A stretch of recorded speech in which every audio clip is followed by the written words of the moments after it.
Effects of the Neolithic Revolution. Agricultural techniques. The earliest method of cultivation was known as the slash and burn technique.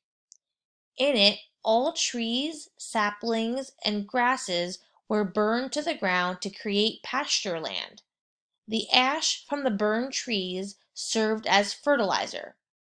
This created a very fertile field for a few years. Eventually, the fertility was exhausted and Neolithic peoples then moved on to a new area. Migratory farming eventually gave way to settled farming with the use of fertilizers. Animal domestication. The other important part of the Neolithic Revolution was the domestication of animals. Animals provided not only a source of meat, but of milk and eggs as well. Having animals often meant the difference between life and death if a drought or natural disaster ruined agricultural crops.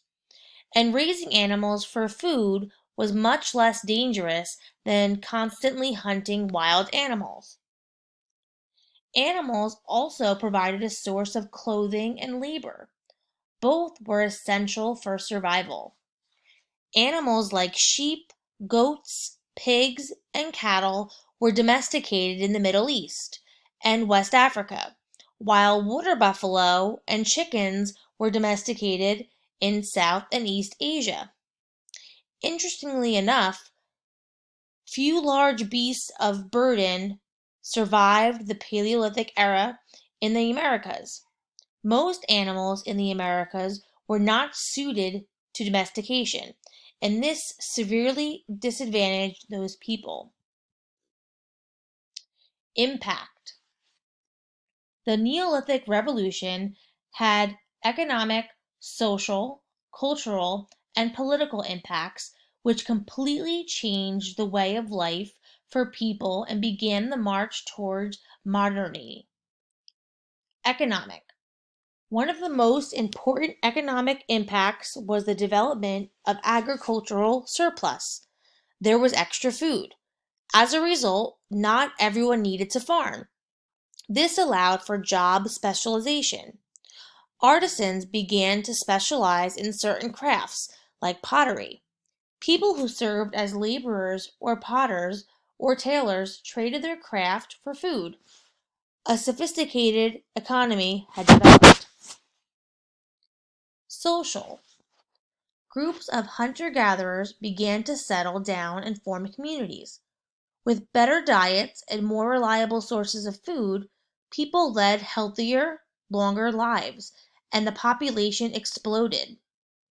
As communities grew larger and turned into cities, social classes developed. People were relatively equal in hunter-gatherer groups, but as cities developed, land held great value. Large landowners and city officials became the upper class.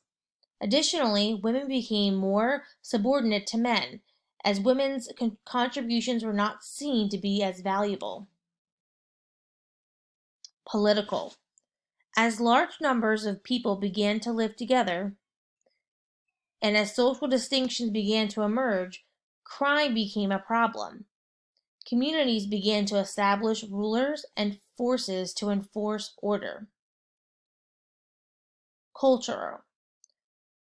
The formal practice of religion began to emerge, and with it, a priestly class. Art and architecture developed as structures were built for dwelling, for religious reasons, and for protection.